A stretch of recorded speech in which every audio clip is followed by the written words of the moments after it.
Okay, so you've implemented the day master meeting and you've gained some time. Now, before you just use that time to go put out more fires, we need to put a halt to things and actually lead, both as a company and for an individual. But really, so that enters the focus master. But the real thing about the focus master is that us as individuals and companies, we get lost in all the things that have to be done.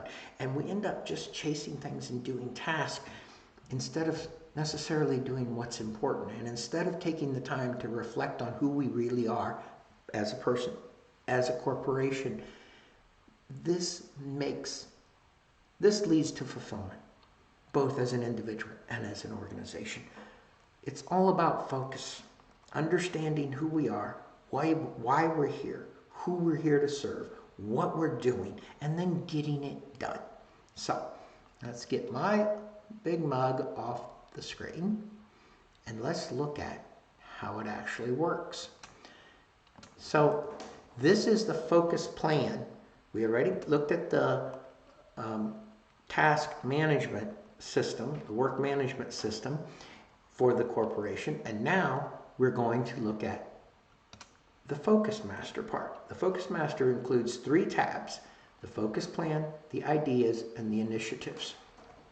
Under the focus plan, we try to, in as few words as possible, but no fewer, delineate some focal points. The things that our purpose, our core values, our vision, what exactly we do, our strategy, and we make them short and sweet and understandable, and we build them into the system. And you'll see later, by doing this, we can make sure everything we do is aligned with this plan, because being aligned is what it's all about. If we can get everybody on the same page and focused on the same important things, we will get a tremendous amount done. So the first thing we do is we create this focus plan. Now, we literally get it on the front and back of one sheet of paper. This is an example of an old one for Arena Success Group, and that's an 8.5 by 11 sheet of paper. That's all it is, and it's everything that we need to know for this quarter about the corporation. It's usually designed for internal use, but it could be an external use type of thing, and it is often used by companies when they're looking at hiring people, so the people know what type of company they're being brought into, or organization, and the organization can see if those people actually match the plan. So then, let's say you've got your focus plan all figured out. Now we're going to go to the initiatives. And in the initiatives, the first thing we do, or should do in most cases, now all this is variable sometimes, but we come up with the things, the KPIs, the key performance indicators. These are the measurements that are key to knowing if that organization is a success or not.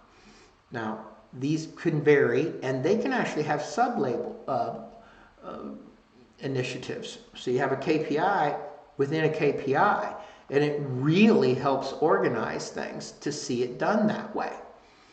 Now, once you have your KPIs, how do you improve them? Well, we all know you do projects and tasks and things along those lines to improve them. So I went into a KPI, and you'll see there are ideas and projects in here. These are things that are designed to move that initiative or KPI forward.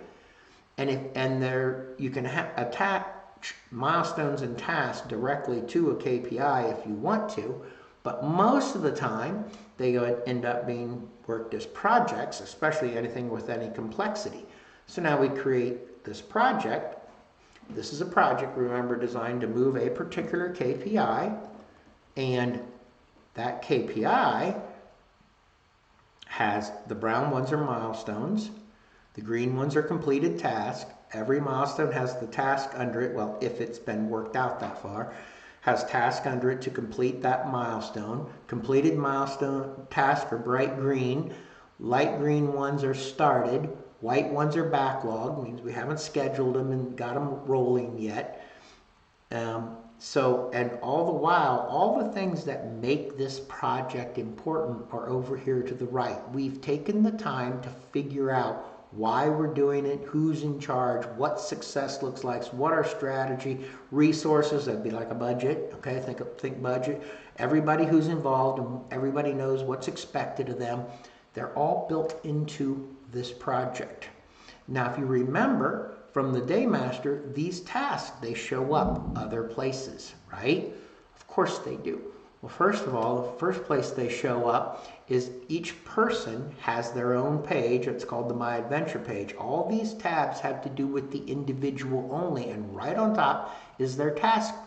And this shows the tasks that are upcoming or that could be late. See how they're red? So everybody can look here every day or however often it takes, and they can see if they're behind on something. I'm quite proud because this week I've gotten a lot done. You can see all the green ones that up here. Those are the ones I've completed.